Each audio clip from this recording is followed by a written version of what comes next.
Hello दोस्तों, नमस्कार। हमारी आज की क्लास में स्वागत है आपका। उम्मीद करते हैं कि आप सभी लोग अच्छे होंगे।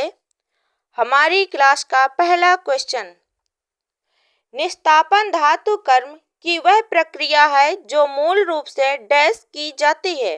अयस्क की एकाग्रता के लिए, अयस्क के शोधन के लिए, ऑक्साइड अयस्क को धातु में अपचयित करने के लिए, कार्बोनेट अयस्क को ऑक्साइड अयस्क में परिवर्तन करने के लिए।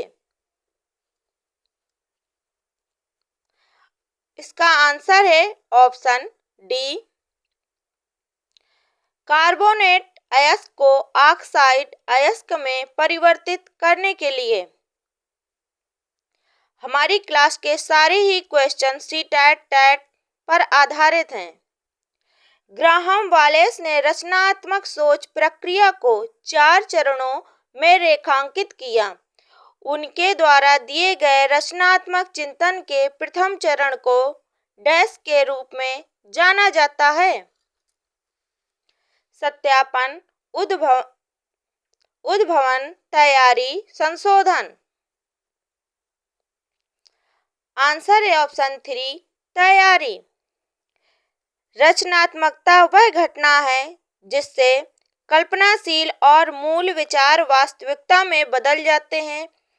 ग्राहम बेल ने 1926 में 1926 में रचनात्मक विचार प्रक्रिया को 4 भागों में बांटा था।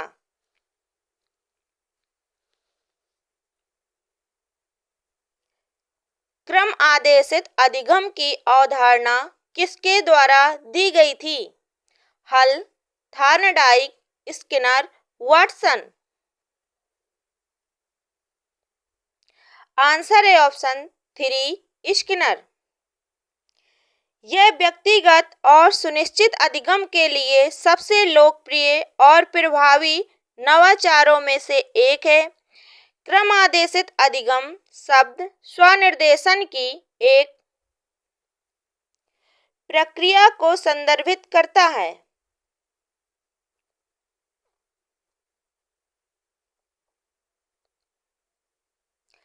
क्रम आदेशित अधिगम की अवधारणा B.F. स्किनर ने दी थी। नेक्स्ट क्वेश्चन, शिक्षण के दौरान आवाज में उतार चढ़ाव उदाहरण है। पुनर्वलन कौशल, समापन कौशल, उद्दीपन परिवर्तन कौशल, प्रस्तावना कौशल।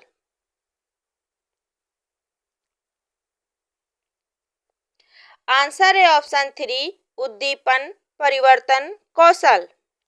सूक्ष्म शिक्षण एक शिक्षक प्रशिक्षण तकनीक है जिसका उपयोग शिक्षण दक्षता मापने के लिए एक शिक्षक द्वारा छात्रों के छोटे समूह को कम समय में शिक्षण के दौरान देना होता है।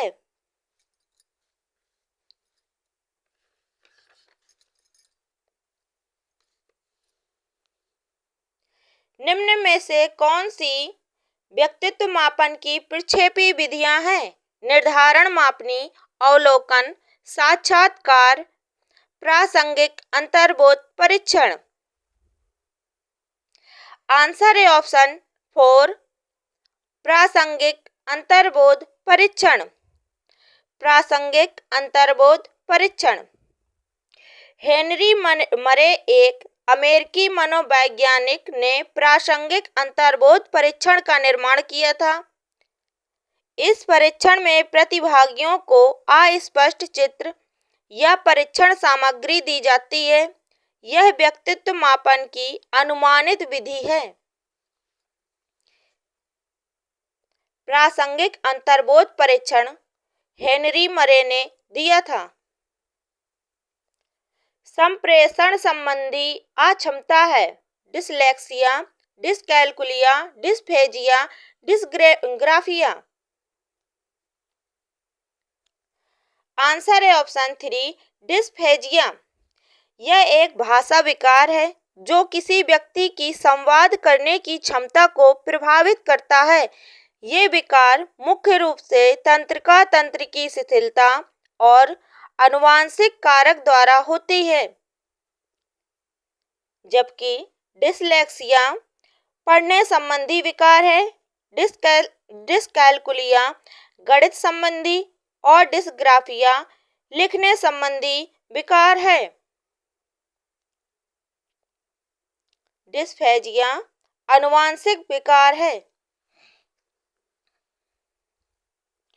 निम्न में से कौन सा शारीरिक विकास का एक प्रमुख नियम है? मानसिक विकास से भिन्नता का नियम, अनियमित विकास का नियम, द्रुतगामी विकास का नियम, नियम और संवेगात्मक विकास से संबंध का नियम। आंसर है ऑप्शन 3, द्रुतगामी विकास का नियम।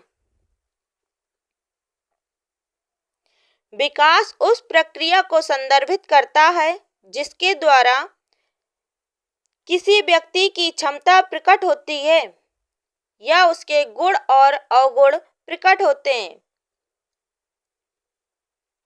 जबकि वृद्धि एक शारीरिक वृद्धि होती है। नेक्स्ट क्वेश्चन,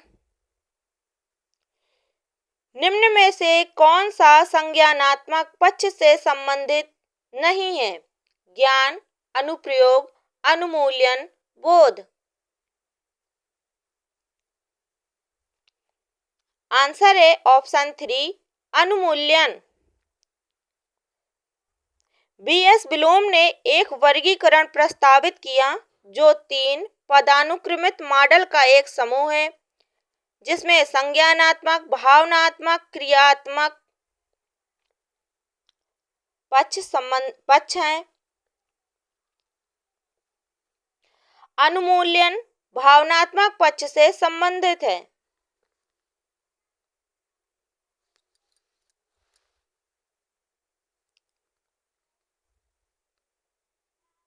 नेक्स्ट क्वेश्चन, पाठ्य सहगामी क्रियाएं मुख्यतः संबंधित हैं छात्रों के मानसिक विकास से, छात्रों के सर्वांगीण विकास से, शैक्षिक संस्थानों के विकास से, छात्रों के व्यावसायिक विकास से। आंसर है ऑप्शन 2, छात्रों के सर्वांगीण विकास से। ये गतिविधियां छात्रों के कक्षा में सीखने के अनुभवों को पूरा करती हैं। इसे स्कूल के अंदर या बाहर आयोजित किया जाता है। स्कूल के अंदर या बाहर आयोजित किया जाता है। नेक्स्ट क्वेश्चन,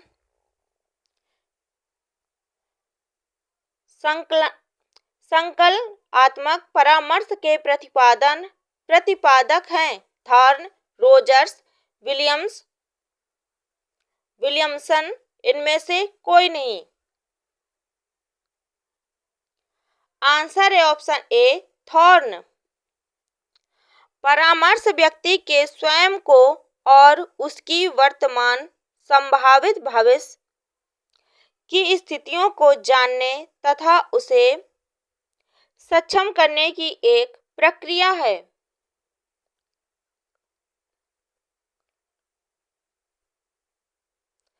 संकलनात्मक परामर्श व्यक्ति की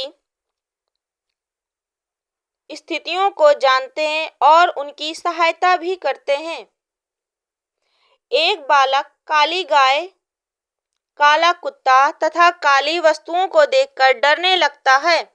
इस प्रकार के अनुबंधन में निहित है अनुक्रिया अनुबंधन, उद्दीपक सामान्यीकरण, अनुक्रिया सामान्यीकरण। उपयुक्त में से कोई नहीं।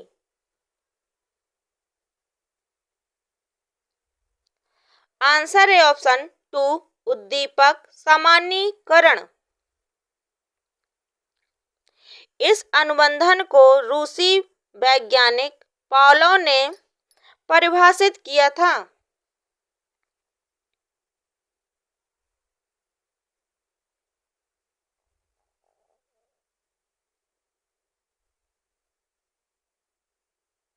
नेक्स्ट क्वेश्चन, निम्न में से कौन सा शिक्षण अधिगम का स्तर नहीं है? अवबोध स्तर, चिंतनशील स्तर, स्मृति स्तर, दूरवर्ती स्तर। आंसर है ऑप्शन 4, दूरवर्ती स्तर। शिक्षण 3 स्तरों पर उत्तरोत्तर होता है। स्मृति स्तर, इसमें जानकारी को याद रखना होता है।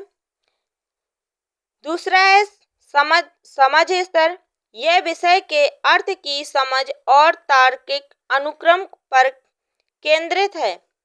तीसरा है चिंतनशील स्तर, इसमें विद्यार्थियों के विचारशीलता का उच्चतम स्तर है। थार्नडाइक ने अपना अधिगम सिद्ध किया, जिसका शीर्षक डैश था, परीक्षण और त्रुटि अधिगम, चिन्ह अधिगम, संज्ञानात्मक अधिगम, स्थानन अधिगम। आंसर है ऑप्शन 1, परीक्षण और त्रुटि अधिगम। एल थार्नडाइक एक अमेरिकी मनोवैज्ञानिक और आधुनिक शैक्षिक मनोविज्ञान के संस्थापक के रूप में जाने जाते हैं। उनका परीक्षण